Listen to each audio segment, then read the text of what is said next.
Yes, omulungi yebazibwe. Bayibuli etulaga bulungi nti Katonda.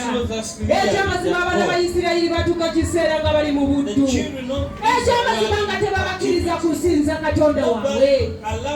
Muganda wange oyinza okuba tomanyi buddu bwe bubeera. Maybe you don't know how enslavement would look like. Yes, omulungi yebazibwe. Praise the death of your sister just says that I told you. Kati olunaku lumu namugamba nti ngenda gemesa mwana. So one day I told him that I am going to immunize the child.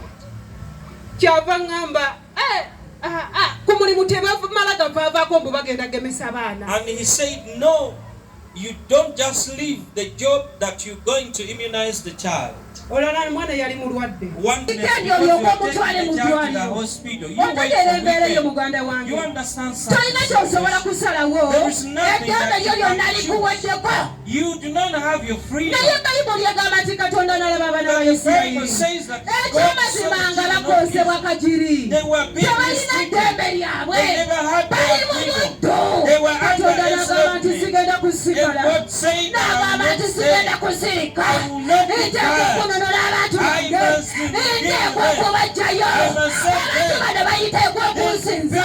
Naye tebasobola kunsinza nga bali eri. Tebasobola kunsinza nga bali mu buddu. Katonda yayina okukola pulaani. Katonda yayina okuba ekkubo. Okulaba ng'abaana be bavaayo. Bayibuli etugamba. Ekyetaagisa kyonna yakikola. N'alokola abaana be. Omukono gwa Falaawo. And from the hand of Kati Pharaoh. muganda wange. Nawe Katonda wange agenda kukola ebyekisa. God is going to do you Oyiwaayo obadde mu buddu. Maybe you have been Simanyi under buddu ki enslavement. I bw'obaddemu. don't know what kind of Simanyi enslavement. komera ki y'obaddemu. What kind of Naye prison you have Katonda But the God agenda kola ekigambo ekijja. Bw'aba tulagidde kumusinza. Bw'aba tulagidde kumusinza. Tugenda kumusinza. Bw'amaze okutusomosa. Tuyimba oluyimba olujja. we shall sing a new song. When we have no worry, Tuyimba oluyimba olujja. we shall sing a new song. Tulina When we kweraliikirira. have no worry. Wali obaddeko awo ng'osinza. Have you ever been worshiping Ng'abaana bonna baabagobye school fees. when all the children were sent for school fees? Osaanidde school fees. You were the Lord. The school fees.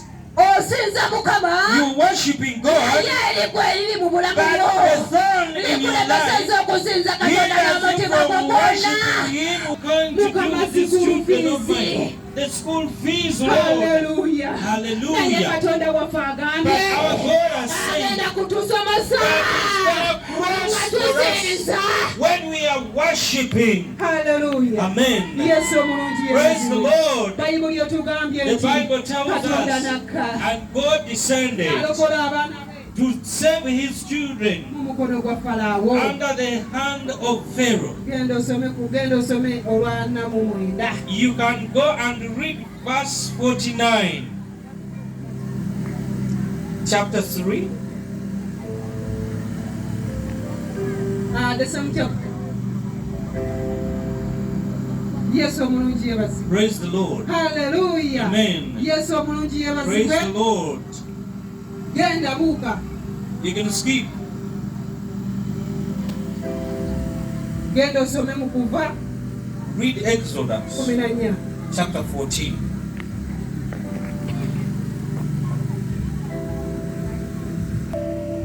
Okutandikirawo Mukama n'amugamba Musa n'ayogera nti bagamba abaana ba Isirayiri badde ennyuma basule mu maaso ga Pikakulosi wakati wa Migidoli n'ennyanja mu maaso ga Balizefoni emitala w'eri balisula ku mabbali g'ennyanja.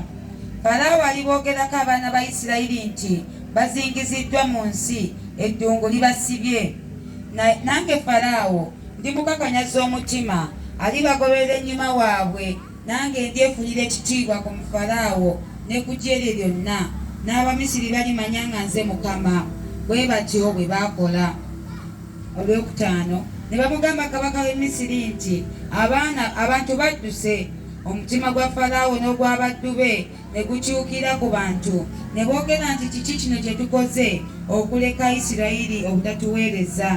Amagaali gonna aga Falaawo n'ababe abeebagala embalaasi n'eggye lye ne babatuukako nga basuze kumpi n'ennyanja ku mabbali ga Pikagolosi mu maaso ga Balizefooni.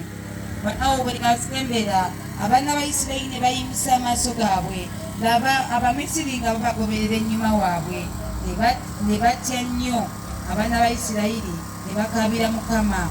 Ne bagamba Musa nti, kubanga tewali ntana mu Misiri gy'obudde otuleeta tufiire mu ddungu, kiki ekikutukozesa okutujja mu Misiri?